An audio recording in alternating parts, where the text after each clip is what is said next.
If you know us, you know we are not above a good dumpster rug or free curb furniture. Yes, we wash it, usually. In this video, we're going to share how we furnish our Airbnb rentals, both a short-term rental and 2 mid-term rentals, all on a budget. Just because we're on a budget doesn't mean that our houses look like they were done on a budget. We pride ourselves on well-designed, cohesive, full-of-character homes that our renters love.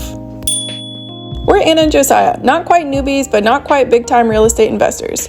We spent the last 5 years buying crusty old houses and fixing them up to become beautiful rentals. This means anything from gutting a whole bathroom, building railings on a deck, refinishing hardwood floors, and of course, furnishing entire homes to get them ready to rent. Today, we're sharing all our secrets for furnishing beautiful rentals on a tight budget. While it takes some major hustle and more effort than just ordering from Wayfair and Amazon, if you don't have the budget but have the time, this video is for you.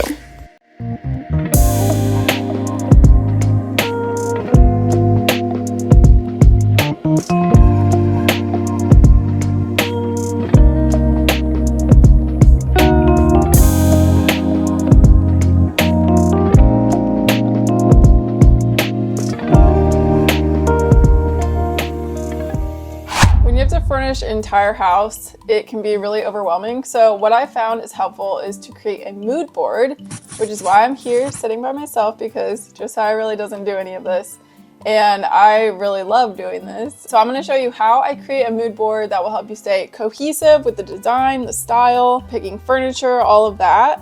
And I'm going to show you how I do it using Canva, which is free. You can also get a paid version, which I have for my other job, which is a marketing job. But I'm going to run through how I do that and we'll go from there. I'm going to start with the design of the Luray house because it's most likely how you're going to be furnishing a house, which is in a quick period of time. We furnished this house in about 2 months. So the other houses, we had lived in them for years. So we kind of got the furniture over time, but for the Luray house, we got the furniture really quick. I started by creating this cover page, is what I'm gonna call it, and it's kind of like a style guide. So you wanna pick your house color palette. This can be the paint that you use, just the vibe of the overall house that you wanna stick with. It's just helpful to have this when, like, let's say you are painting every room of the house, which is what we did in Luray.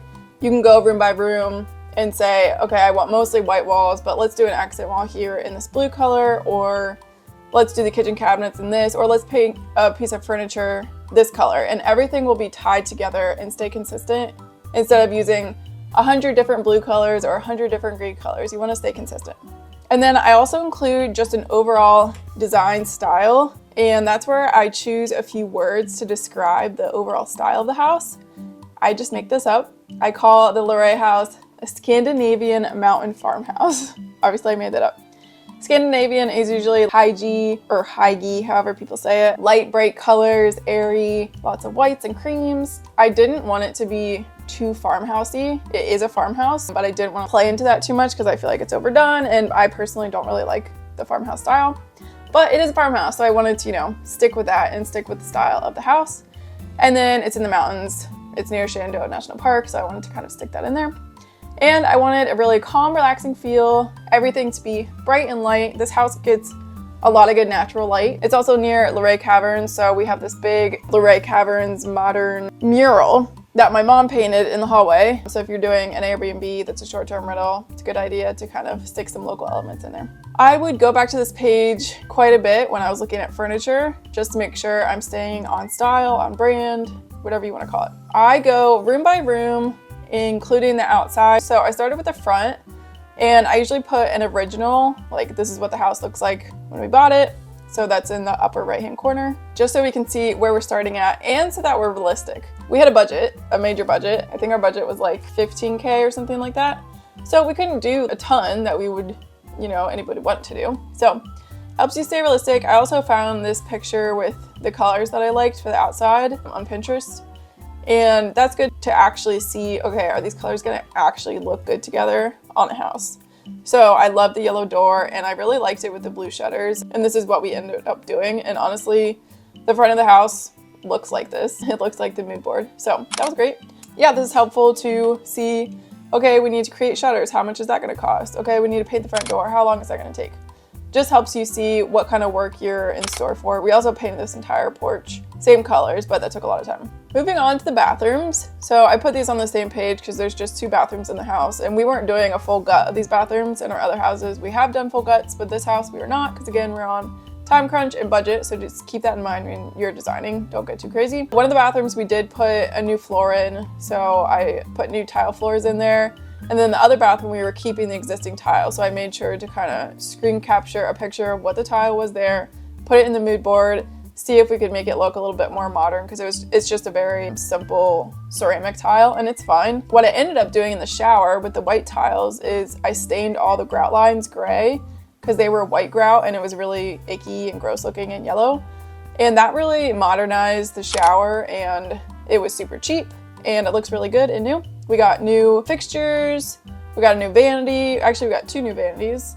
And it didn't end up looking exactly like this, but this was just a good starting point. It's also helpful for budgeting to put a cost next to each item. If you're not doing the tile, then that's 0. But if you're getting a new fixture, you can look up online, what do you think you're gonna buy? How much does it cost? You're able to kind of price out what's it gonna take to revamp a bathroom. So each bathroom was about $1,000 to redo. I also did 2 options for design. I kind of ended up going with the second one because we painted a vanity that I bought off of Facebook Marketplace. We painted it our blue color to fit with the house, and I thought it looked really good. Moving on to the kitchen, we really didn't do a ton in the kitchen. We got a new sink, new faucet.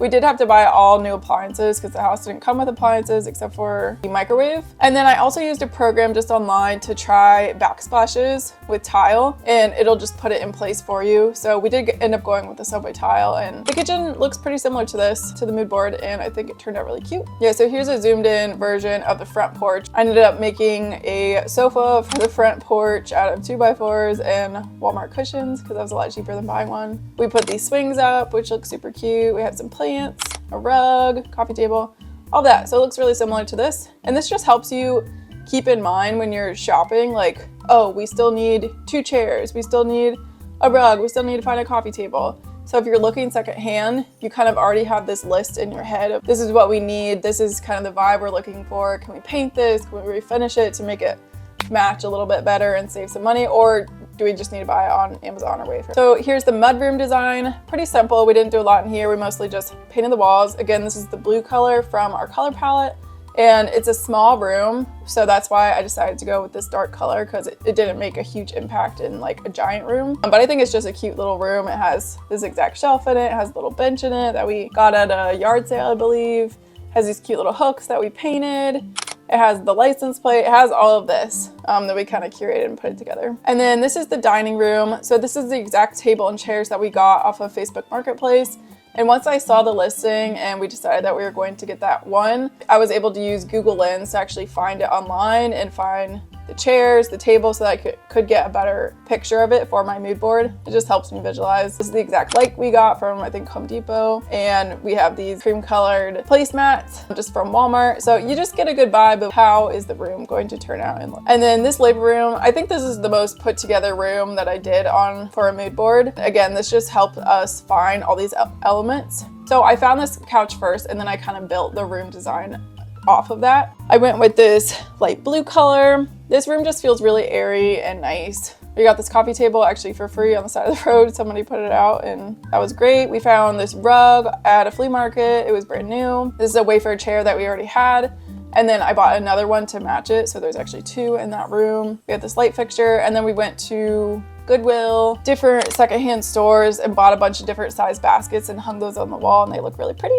And then curtains too, we also found a lot at a secondhand store because curtains can be really expensive, but we just found a bunch there and we were able to make them work because the windows weren't like a weird size. So these are the hallways. I just put pictures of them to kind of remember to design them. There's a little welcome desk on the first floor that we hung skis on the wall that we found at Goodwill. It just has welcome information. I'll put a picture up of what it turned out to be.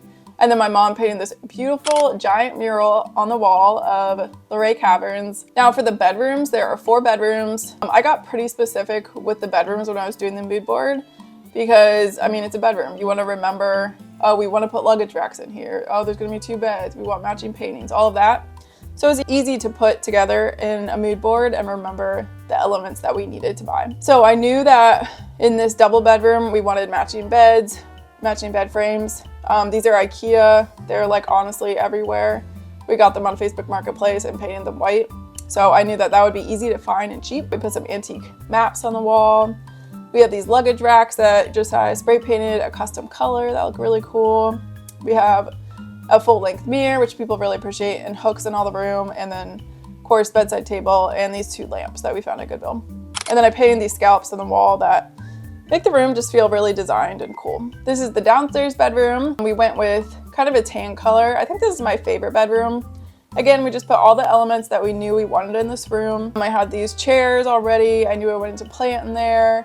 We did do a dresser that we refinished and painted to save money on. And I did a stencil on one of the walls behind the dresser. Stencils are a lot cheaper than wallpaper. It takes a lot more time, but yeah, it's a good way to save money. This is the bedroom upstairs. Again, it just helps you with the colors, the vibe you're going with. We did darker curtains in this room because we went with a lighter headboard and side tables. And we did customize the side tables with some white on the ends of the legs just to make it feel more unique and special. And we did a living plant wall, which is pretty cool. They're not living, they're fake.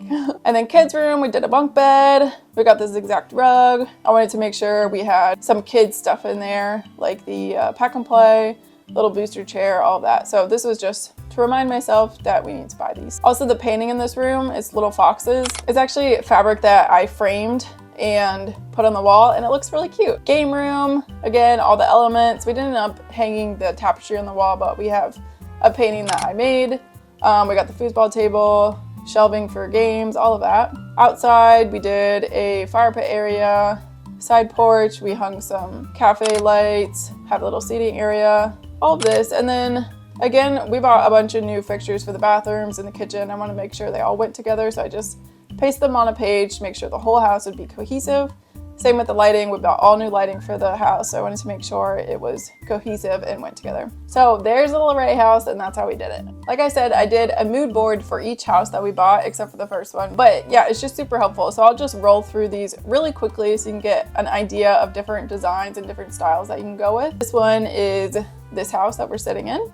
Again, I did the color palette, the overall words and the feel of the house. This is a much more mid-century furniture in this house. There's more orange wood tones, the marble crown molding. So this house is a little bit fancier feel than Luray. Kitchen. This one I didn't put as detailed, like put the room together. There's more pictures than just elements, but it was helpful. Dining room basically looks like this. Kitchen, I was testing out different rugs and things. Living room with the entryway, I wanted to see how that would look together. Bedrooms are pretty consistent with how they turned out. Then we got the other bedroom, which we're not quite done with, but I think it'll look pretty similar to that. Then I did different options for bathrooms. So there's 3 bathrooms in this house. We redid all of them, totally gutted. So I was just playing around with how we wanted those to look in the end. But they all turned out pretty similar to, you know, how my mood board was. It's just helpful. So that's this house, and then I did it for our next house, which we haven't started yet. But you'll see it soon once we get started. So you saw how we start and we mood board and we get the design of the house. Now let's talk about actually executing it and how we save a lot of money. We're going to use the Luray house as an example because it's just easy. We documented everything really well because we did things fast. So the total that we spent for the Luray house to do some light renovations, furnishing, and then all the startup stuff like buying all the dishware and the linens and all that. Total was $15,624.28. And out of that total, we spent $8,000 almost even for the renovation, and the startup total with all the linens and all that junk, $7,500. Spent $7,000 in toilet paper. Can you believe that? Not exactly. The house, just to give you some perspective, is 1,800 square feet, 4 bedrooms, 2 bath on an acre of land, and we did that for $15K, and that included some appliances, a fridge, dishwasher, stove, dryer. This is how we did it. Secondhand stores, Facebook Marketplace, flea markets, Goodwill, restores, hotel liquidations. And then we actually saved probably the most. We kind of accumulated all the appliances. That's where we spent a bulk of the money. And we rented a one-way trip for our U-Haul, and we just delivered it and picked them up ourselves to save on some of the delivery fees. And most cities will probably have a lot of these like secondhand appliance places where if they have like little dings or dents, you can actually save a lot of money getting your appliances that way. Yes, they're called scratch and dent. Other just design things. So let's say you buy a lot of your furniture from IKEA or Wayfair. A good rule of thumb is to mix that IKEA stuff with antiques because it just adds a lot of character to the room so that your room won't look like everybody else's Airbnb that bought the same furniture. A few things to spend more money on is a good quality couch because it's going to get a lot of use. So what I did was I looked for specific brands on Facebook Marketplace. We got a CB2 couch that was originally like, I don't know, $2,000 or $3,000, and we got it for $400 on Facebook Marketplace. We picked it up in DC and took it to Luray. And I feel like we got such a good deal on that is because he lived in an apartment and we had to wind through the building. It was on like the 6th floor. And it was a ton of effort just to get it, so a lot of people probably turned it down when they found out he was in an apartment. And get a couch that you can remove the covers and wash them because they will get dirty. Other things that we did to save money and just to keep the design cohesive, we painted a lot of furniture and we refinished a lot of furniture. So we refinished a dresser, we painted some side tables, we painted a vanity. Bed frames, oh, lamps. So just to make it unique and go together, use paint. And some design things that we like to include in each room was full-length mirror, lots of hooks on the wall. We put coasters in all the rooms, blackout curtains, side tables and lamps. And luggage racks. Yeah, luggage racks we put in the rooms instead of dressers. In one room we put a dresser, in the other rooms we put luggage rack. And just overall avoid clutter. You don't want a lot of like little knickknacks and stuff. And we use all white linen, so you can bleach it and it looks fresh and clean. So a couple of things not to spend the most money on is the linens. We probably get like a medium grade, whereas even if you have like the black makeup towels, people are still gonna wipe their makeup on your like white towels. So it's just not worth getting the nicest brand from Target. We've kind of gone back and forth between Target and Amazon, kind of whatever is the best price, but we kind of get middle grade. We don't get the cheapest stuff, and that seems to work pretty well for us. We also don't think you should probably buy the most expensive set of pots and pans, especially for vacation rentals. People tend to kind of use them hard in the weekend if they do like one big family meal, and we've burned through a lot of pans. So we typically have spent somewhere between $80 for like a Target T-Fowl, is that the name of the brand? Something like that. For their set of pans, and they seem to do pretty well. Another thing that helped us was we actually lived in the house for 2 months while we were getting it ready, and we were just able to see the quirks and just weird stuff about the house and kind of work through that before we started renting it. So if you can do that, do that. If you can't, you know, you're gonna have to work it through while guests are there. We were also only there for the summer, and when winter came around, we hadn't lived in the house through that season, and we had other problems that we discovered later. So sometimes you can't avoid it. So obviously, the way that we did this takes way more effort. We were driving everywhere around the city, picking up furniture, shopping all the time, visiting Goodwill, restores, all of that. It was so much effort, and all the painting and refinishing. I think if you bought all your furniture and stuff from Wayfair or IKEA, you know, cheaper places, you'd probably spend double or maybe even triple. So if you don't have a lot of money, this is a great way to do it, and we are proof that you can do it and your house can still look really great. And if you learned a new tip, let us know in the comments below and share with us how you furnish your rentals. If you like this type of video, then watch our next video, which shares our profit and loss of running a midterm rental. Later. Bye.